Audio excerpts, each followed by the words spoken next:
नमस्कार साथियों, आपका स्वागत है हमारे channel Vinod Ramsi sir A to Z पर।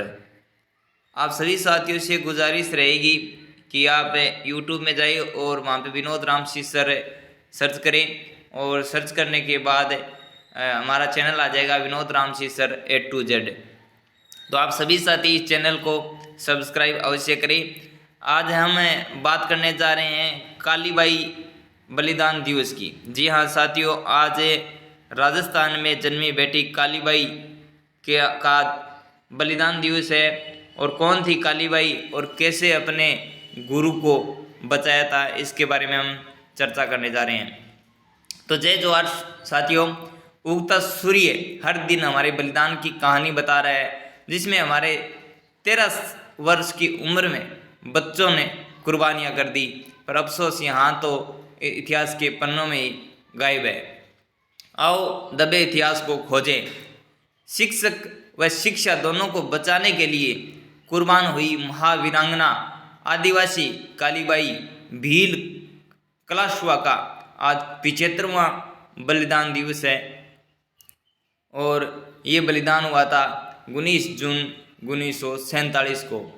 तो महावीरांगना आदिवासी के बलिदान की सच्ची कहानी आइए आपको सुनाते हैं। आदिवासियों का गढ़ है दक्षिणी राजस्थान। जी हाँ, ये राजस्थान की कहानी है और आदिवासियों का गढ़ है दक्षिणी राजस्थान। इस क्षेत्र का एक जिला है डूंगरपुर और इस जिले का एक गांव है रास्तापाल। भारत की आज़ादी के पहले तक यहाँ के सरकारी स्कूल नहीं था। उस समय एक पाठशाला चला करती थी, इन्हें प्रजामंडल चलाता था। प्रजामंडल का मतलब होता है जो स्थानीय लोग हैं वो अपने स्तर पर ही इस पाठशाला इस स्कूल को चलाते थे। इस पाठशाला के संरक्षक थे श्री नानाभाई खांट, जो स्वतंत्रता सेनानी भी थे। इस पाठशाला में श्री सेंगाबाई रोत पढ़ाने का काम करते थे। इस पाठशाला में आदिवासी के बालक भी पढ़ते थे और बालिकाएं भी। उनमें से एक थी जो महत्वपूर्ण थी, वो थी कालीबाई भील कलाशवा, जिनकी उम्र 13 वर्ष थी। उन दिनों इस क्षेत्र के लोगों पर एक और जहाँ कैंसर जैसी बीमारी छुआछूत थी, वहीं एक और अंग्रेज सबसे ज़्यादा रियासत के रसूखदार का कठोर शासन सामंतशाही। उस समय भारत का प्रत्येक व्यक्ति आज़ादी चाहता था, भला राजस्थान इसमें क्यों पीछे रहे। डूंगरपुर का प्रजामंडल इन पाठशालाओं की मदद से आज़ादी का विचार जन जन तक पहुंचाने का काम कर रहा था। शिक्षक सेंगाबाई बालकों को कभी सामंतशाही के अत्याचार की कहानियां बताते तो कभी भेदभावों से तोड़ रहे पट्टू सामंतों की कहानी। आदिवासी कालीबाई भील इन कहानियों को ध्यान से सुनती और सुनते सुनते उनका खून खोल उठता था। सेंगाबाई उनके लिए बहुत आदरणीय थे और अपने गुरु का हमेशा बहुत ही मान सम्मान करती थी। एक बार की बात है, प्रजामंडल के सदस्यों की बैठक चल रही थी। वहाँ आदिवासी नाना भाई भी उपस्थित थे। उस बैठक में उन्होंने प्रण किया कि जब तक मेरी जान रहेगी अपने गांव रास्तापाल की पाठशाला बंद नहीं होने दूंगा। परंतु ये बात रास्तापाल के जमींदार को नहीं पची। ये आदिवासी पड़ जाएंगे तो हम किस पर शासन करेंगे। वह नहीं चाहता था कि वहाँ के लोगों में शिक्षा का प्रचार हो और उसने पाठशाला बंद करवाने के लिए षड्यंत्र रचा और उसने गांव के लोगों की एक बैठक बुलाई।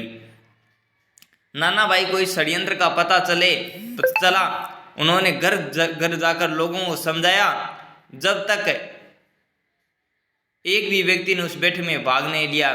गांव के लोग जब बैठक में नहीं आए तो जागीरदार झल्ला उठा और उसने सारी घटना नमक मिर्च लगाकर सामंत को कह डाली। अगले ही दिन रियासत के पुलिस अधिकारी और जिला न्यायाधीश दल बल सहित रास्तापाल पहुंचे। वह दिन था 19 जून 1947 का। रास्तापाल की पाठशाला के बाहर एक ट्रक आकर रुका और कालीबाई उस समय खेत में गई हुई थी। पाठशाला में उस समय नानाभाई और सेंगाबाई दोनों उपस्थित थे। जिला न्यायाधीश ने सेंगाबाई से कहा, पाठशाला बंद करो और चाबी हमको दे दो।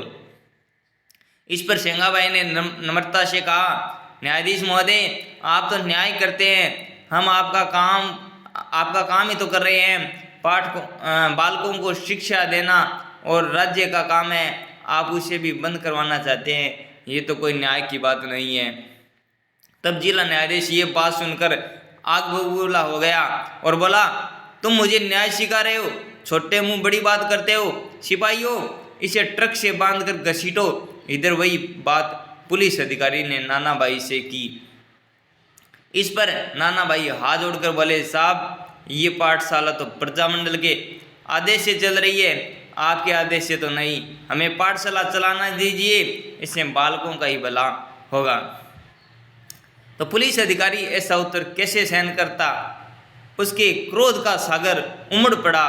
फिर क्या था, उसका संकेत पाते ही सिपाही नानाबाई पर टूट पड़े।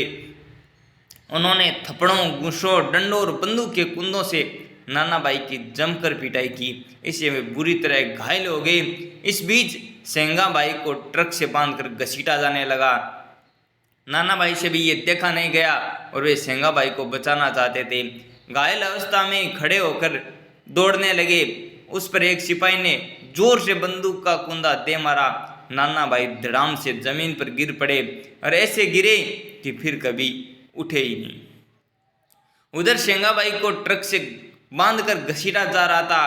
पाठशाला के बाहर के स्त्री पुरुषों की भीड़ जमा हो गई, परंतु उनमें से किसी ने भी इतनी हिम्मत नहीं कि आगे बढ़कर सेंगाबाई को बचा सके। कालीबाई उस समय खेत से आ रही थी। उसके सिर पर घास का गट्ठर था, हाथ में हंसिया, जिसे दांती बोलते हैं।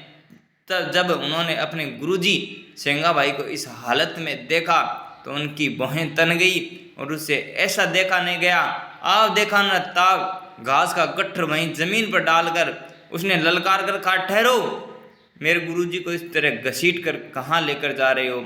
ये कहते हुए कालीबाई बिजली की तरह उस ट्रक की तरफ लपकी और उसने ट्रक से बंधी रस्सी को हाशिए के एक झटके से काट दिया और उसके गुरुजी मौत के मुंह में जाने से बच गए। किंतु अफसोस, सिपाहियों ने कालीबाई को गोलियों से भून दिया और उसे बचाने के लिए कुछ औरतें भागकर आई और उन पर निर्मम पुलिस ने गोलियां बरसाई। एक तरफ नानाबाई का शव पड़ा था, दूसरी तरफ लहू से लथपथ कालीबाई। फिर क्या था, अरावली की पहाड़ियों में भीलों के मारू ढोल को जैसे डंका लग गया, उनका शवर गूंजा और देखते देखते हजारों मील रास्ता पाल में एकत्रित हो गए। विकट स्थिति को समझकर नानाबाई के कातिल वहां से भाग खड़े हुए और कालीबाई को डूंगरपुर के अस्पताल में भर्ती करवाया। यहाँ 40 घंटे तक बेहोश रहने के बाद राजस्थान की इस वीरवाला ने दम तोड़ दिया। आदिवासी कालीबाई भील तो शहीद हो गई, किंतु अपने गुरुजी को बचा लिया। एक नन्ही ज्योति ऐसे में ही बुझ गई, लेकिन हजारों दिलों में देश की आज़ादी की अलग जगा गई। करोड़ों करोड़ों नमन महावीरांगना वीर आदिवासी कालीबाई भील कलाशवा आपको। आप हमारे दिलों में सदैव जिंदा रहोगे, सदैव जिंदा रहोगे। ऐसी थी कालीबाई। तो आज उनका बलिदान दिवस है और मेरी तरफ से बहुत बहुत आदर भाव। आप ऐसे ही हमारे दिलों में बैठे रहो। जय कालीबाई, जय जोहार।